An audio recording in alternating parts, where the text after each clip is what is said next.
Hello students, welcome to WB online home tuition. আশা করি তোমরা সবাই ভালো আছো। তো আজকে আমি তোমাদের সাথে শেয়ার করব পশ্চিমবঙ্গ মধ্যশিক্ষা পর্ষদের দশম শ্রেণীর Ryan Martin English question bank solve 2026। তো আজকে আমি যে পেজটি আলোচনা করব থার্ড সামেটিভ এভলিউশনের মডেল কোশ্চেন পেপার 10, তো জেঙ্কিং স্কুল কোচবিহার।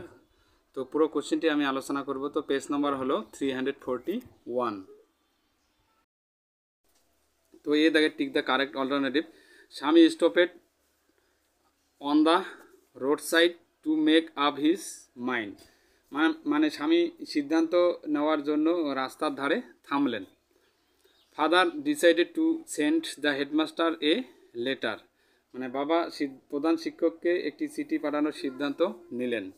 তো রাইট দ্য অ্যান্সার হবে সি। এরপরে দেখো স্বামীর কনসাইন্স বদারেড হিম। হেয়ার বদারেড মিন্স, এখানে বদারেড মিন্স মানে কি আর কি, এখানে বলছে যে স্বামীর বিবেক তাকে বিরক্ত করেছিল। এখানে বিরক্ত মানে কি আর কি, তো ডিস্টার্বেড হবে, অস্বস্তিকর বা বিরক্তিকর। এরপরে according to Swami, Samuel was actually more friendly than the other teachers. তো স্বামীর মতে স্যামুয়েল আসলে অন্যান্য শিক্ষকদের চেয়ে বেশি বন্ধুত্বপূর্ণ। Swami hoped that his father would let him avoid school for the day. মানে স্বামী আশা করেছিলেন যে তার পিতা হবেন, মানে তাকে হয়তো মানে এমন তার পিতা হবেন যে তাকে আর দিনের বেলা স্কুল যেতে হবে না আর কি। ওকে, এরপরে দেখো বি দাগের অ্যান্সার দ্য ফলোইং কোশ্চেন্স। তো the more Swami thought of Samuel, the more he grieved for him. তো স্বামী স্যামুয়েলের কথা যত বেশি ভেবেছিলেন ততই তিনি তার জন্য দুঃখিত হতেন। Swami went to school feeling that he was the worst boy on the earth. মানে স্বামী মনে করে স্কুলে গিয়েছিলেন যে তিনি হয়তো পৃথিবীর সব থেকে খারাপ ছেলে।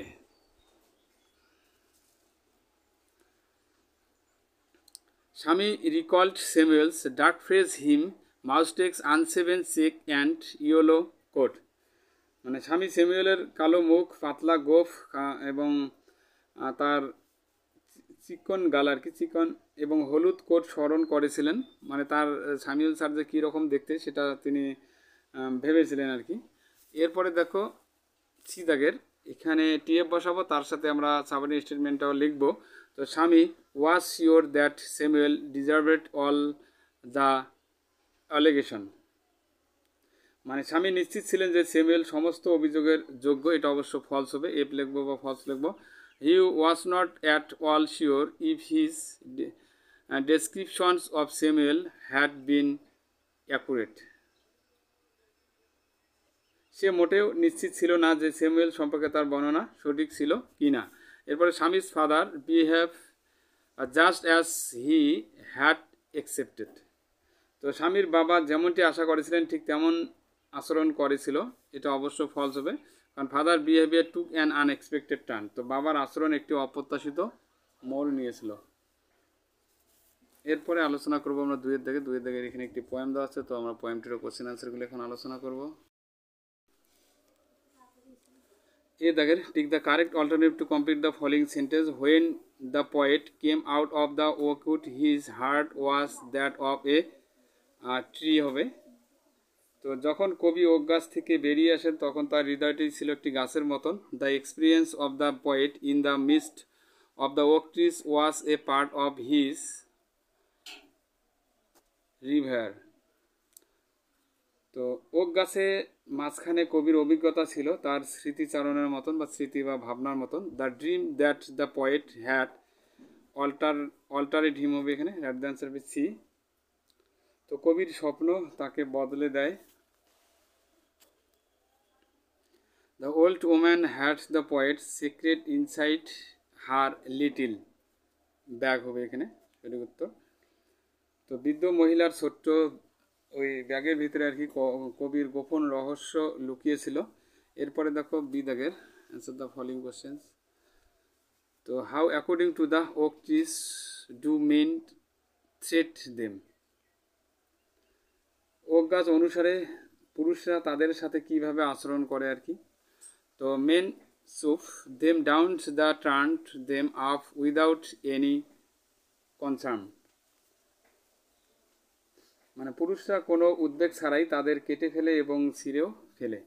তো unless you make a promise who is the person spoken to, what promise is he ask to make.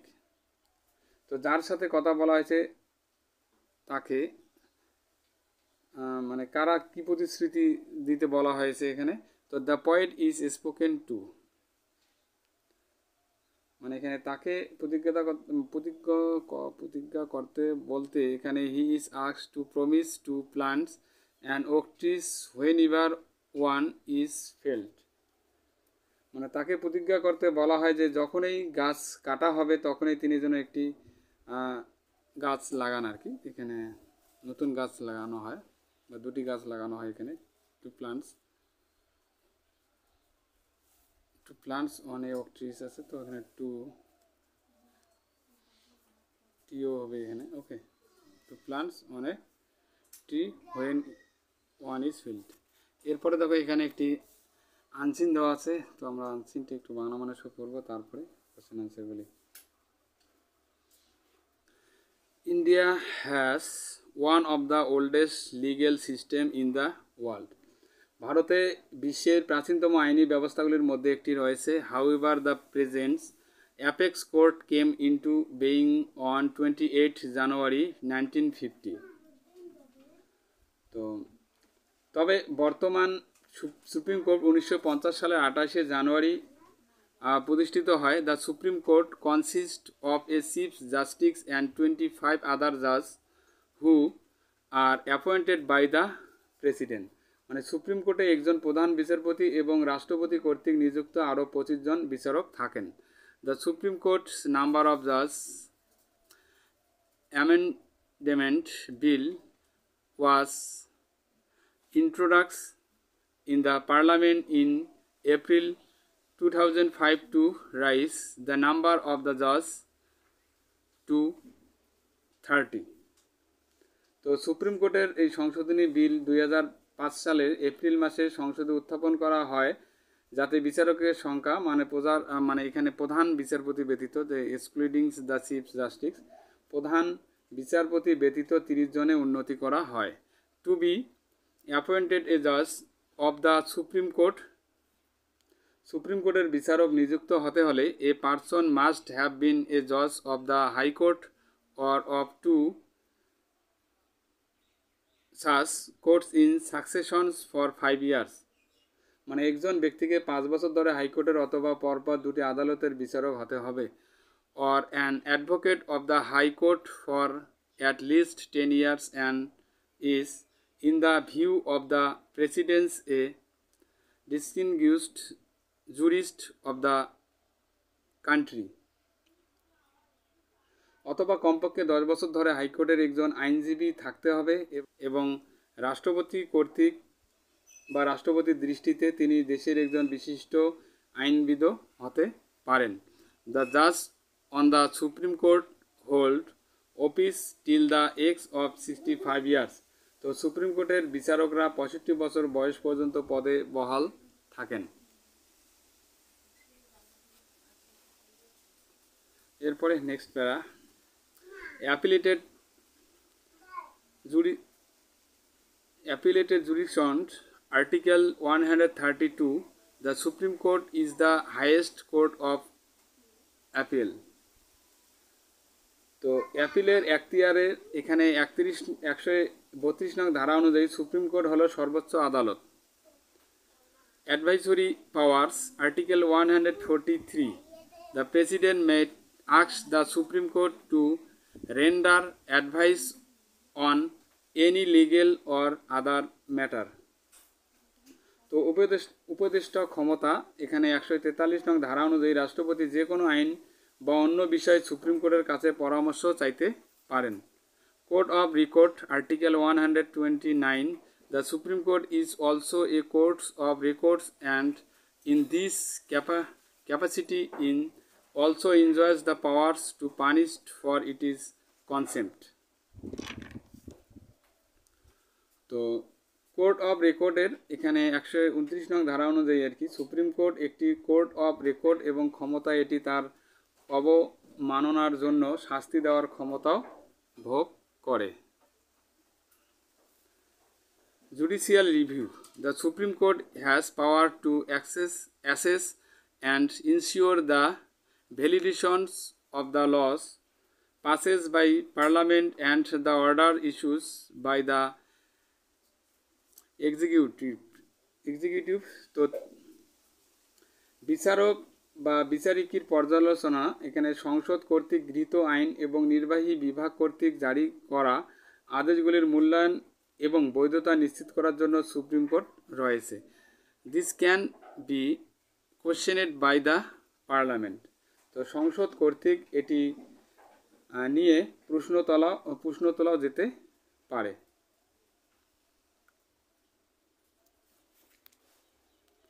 এরপরে কোশ্চেন আনসারগুলো আলোচনা করব। এখানে এ দাগের The present apex code in India was introduced in 1950. তো ভারতের বর্তমান সুপ্রিম কোর্ট চালু হয়েছিল কত সালে? 1950 সালে। দ্য জাজ of the supreme court are appointed by the president, মানে সুপ্রিম কোর্টের বিচারকদের নিযুক্ত করেন কে? রাষ্ট্রপতি। The supreme court amendment bill in 2005 raised the number of judges to 30, মানে 2005 সালে সুপ্রিম কোর্ট সংশোধনী বিল বিচারকের সংখ্যা 30-এ উন্নতি করেন, মানে 30 জন করেন। আগে 25 জন ছিল, এখন 30 জন। Article 132 refers to appellate jurisdiction. এখানে জুরিসডিকশন তো রাইট দ্য অ্যান্সার হবে এখানে এ। তো এখানে বলা হচ্ছে যে অনুচ্ছেদে 132 অনুচ্ছেদে কি উল্লেখ করা হয়েছে? আপিলের এখতিয়ার মানে এখানে উল্লেখ করা রয়েছে। তো judicial reviews can be questioned by the parliament. তো বিচারিকের এখানে পর্যালোচনা প্রশ্নবিদ্ধ হতে পারে, এটা সংসদে, পার্লামেন্টে। Dash makes the supreme court the court of record. এখানে রাইট দ্য অ্যান্সার হবে বি, আর্টিকেল 123, মানে 129 অনুচ্ছেদের সুপ্রিম কোর্টকে রেকর্ড আদালত করে তোলে। এরপরে দেখো বি দাগের, এখানে বি দাগের টিএফ বসাবো, তার সাথে সাবমিট স্টেটমেন্টটাও লিখবো। India's legal systems is a new phenomenon. তো ভারতের আইনি ব্যবস্থা একটি নতুন ঘটনা, এটা অবশ্য ফলস হবে, কারণ India has one of the oldest legal system in the world, মানে ভারত বিশ্বের প্রাচীনতম আইনি ব্যবস্থাগুলির মধ্যে একটি রয়েছে। The retirement age of the জজ of the supreme court is 65 years, মানে সুপ্রিম কোর্টের বিচারকদের অবসরের বয়স হলো 65 বছর, এটা অবশ্য ট্রু হবে। দ্য জাজ of the supreme court hold office till the age of 65 years. এরপরে number 3, there is no legal institution above the supreme court, মানে সুপ্রিম কোর্টের উপর কোনো আইনি প্রতিষ্ঠান নেই, এটা অবশ্য ট্রু হবে। The supreme court is the highest court of the appeal, মানে সুপ্রিম কোর্ট আপিলের সর্বোচ্চ আদালত। সি দাগের answer the following question, what does article 143 সে, মানে অনুচ্ছেদ এখানে 143 বলতে কি বোঝায়? The presidents May ask the supreme court render advice on legal or other matters, মানে রাষ্ট্রপতি সুপ্রিম কোর্টকে আইনি বা অন্যান্য বিষয়ে পরামর্শ দিতে বলতে পারেন।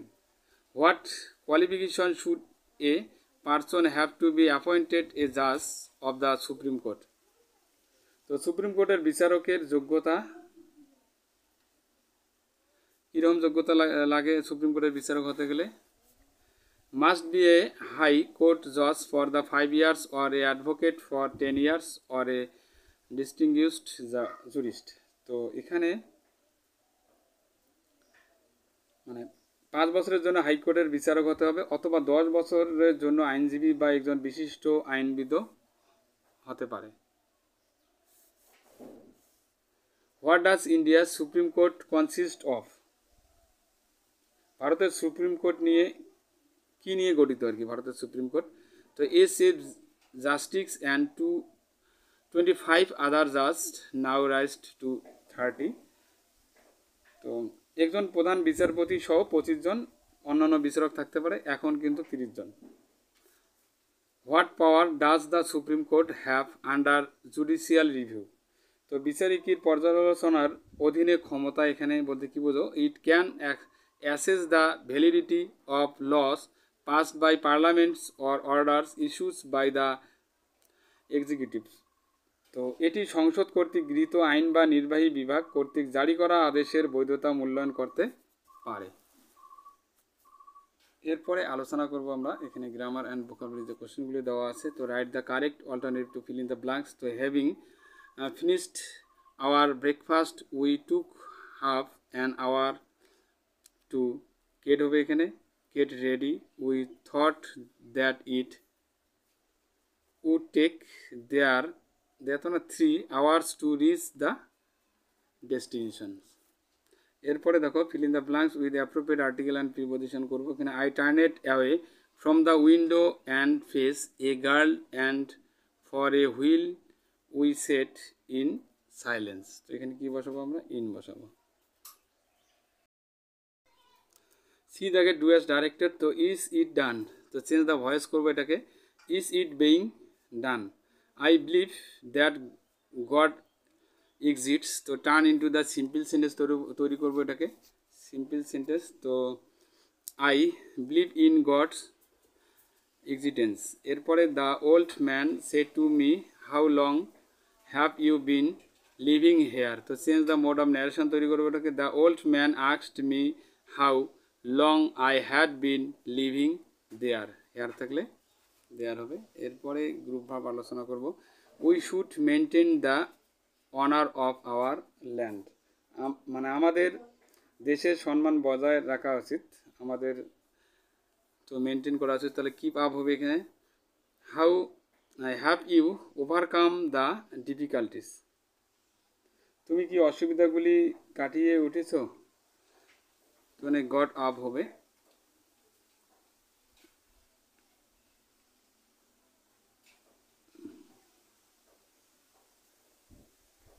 গট আপ বা গট ওভার এখানে দেওয়া আছে, গট ওভার হবে। ওকে, গেট ওভার আছে, তো এখানে পাস্টের জন্য কী হবে? Got over. Children may cause trouble in class in and effort to get attention. মনোযোগ আকর্ষণের জন্য শিশুরা ক্লাসে অভিনয় করতে পারে। তো কজ অফ ট্রাভেল, তাহলে এখানে অ্যাক্ট আপ হবে। ওকে, অ্যাক্ট আপ। এরপরে আনসিন থেকে এখানে সমর্থ ওয়ার্ডগুলি আমরা খুঁজে খুঁজে লিখব। The highest part of something দেওয়া আছে। হাইয়েস্ট পার্ট অফ সামথিং মানে কোনো কিছু সর্বোচ্চ অংশ, সেটা হবে অ্যাপেক্স মানে শীর্ষ। সিরিজ উত্তরাধিকারী, তো এখানে সাকসেশন হবে। এমিনেন্ট বিশিষ্ট, তো ডিস্টিংগুইশড। ডিসরেসপেক্ট অসম্মান, তাহলে এখানে কন্টেম্প্ট হবে, অবজ্ঞা করা।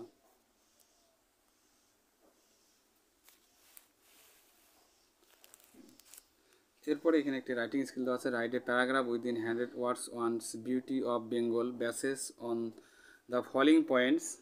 তো এখানে কিছু পয়েন্ট দেওয়া আছে, পয়েন্টের উপর ভিত্তি করে যে বাংলার সৌন্দর্য বিষয়ে একটি প্যারাগ্রাফ লিখতে হবে 100টি শব্দের মধ্যে। তো বিউটি অফ বেঙ্গল, প্রথমে আমরা হেডলাইন করতে পারি বিউটি অফ বেঙ্গল।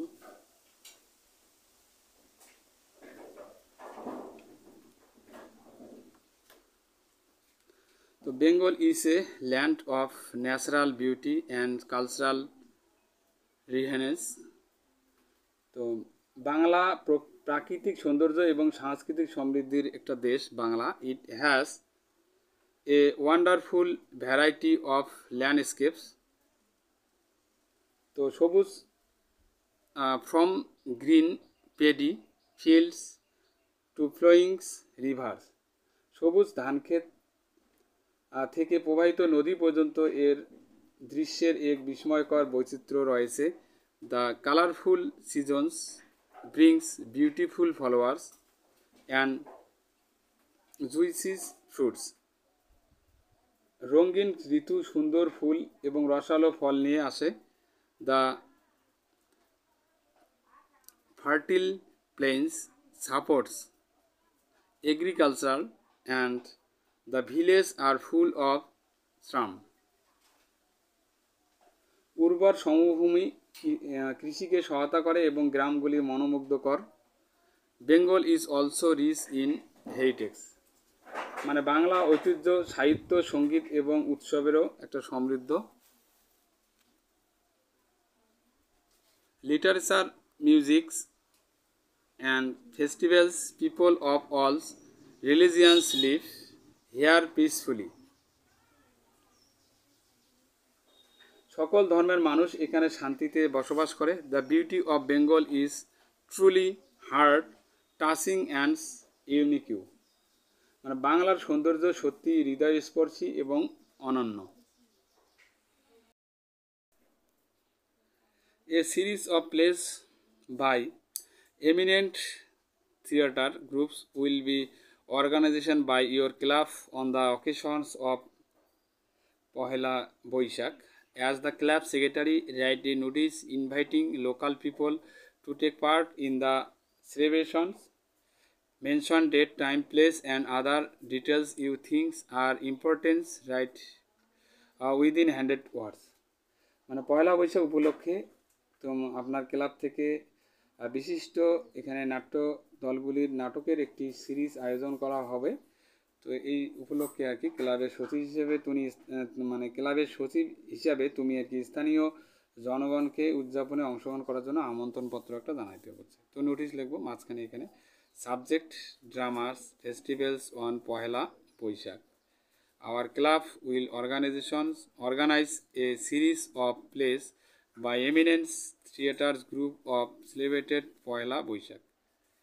তো এটাকে হেডলাইন বানাবো, তারপরে ডেট দেব, টাইম দিলাম, ডেট 14 এপ্রিল, এখানে টাইম 5টা দেওয়া আছে অনওয়ার্ডস। তারপরে ভেন্যু ক্লাব অডিটোরিয়ামের মধ্যে হবে। তো all local residents are invited to enjoying the cultural evenings. Entry is free. তারপরে এখানে সেক্রেটারি লিখলাম, ক্লাব সেক্রেটারি। তো ক্লাব সেক্রেটারিটা এইদিকে লিখবো।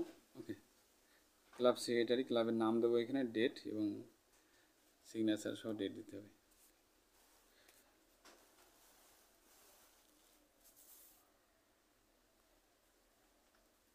তো এরপরে 8 দাগের যে কোশ্চেনটি দেওয়া আছে, write a letter in about 100 words to your friends about a time when you found yourself in an embarrassing situation and how you dealt with it. তো তোমার বন্ধুকে আর কি প্রায় এখানে 100টা শব্দের মধ্যে একটি চিঠি লেখো যখন তুমি নিজেকে একটি বিব্রতকর পরিস্থিতিতে পেয়েছো এবং কিভাবে তুমি সেটা মোকাবিলা করছো সেটা সম্পর্কে লিখতে হবে।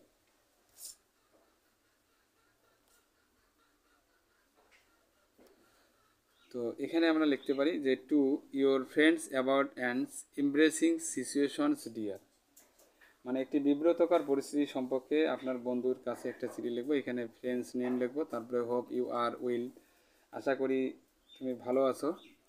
I want to share an embarrassing moments, তো আমি একটি বিব্রতকর মুহূর্ত শেয়ার করতে চাই। Last week in school I walked into the wrong classroom and started answering a questions before releasing it was not our section, মানে গত সপ্তাহে স্কুলে আমি ভুল শ্রেণীকক্ষে ঢুকে একটি প্রশ্নের উত্তর দিতে শুরু করি, কিন্তু বুঝতে পারি না যে এটি আমাদের বিভাগ নয়। তো এভরিওয়ান লাভড, তো সকলেই তখন হাসাহাসি শুরু করেছিল। I turned red but later through, তো আমি লাল হয়ে গিয়েছিলাম কিন্তু পরে এসেছিলাম।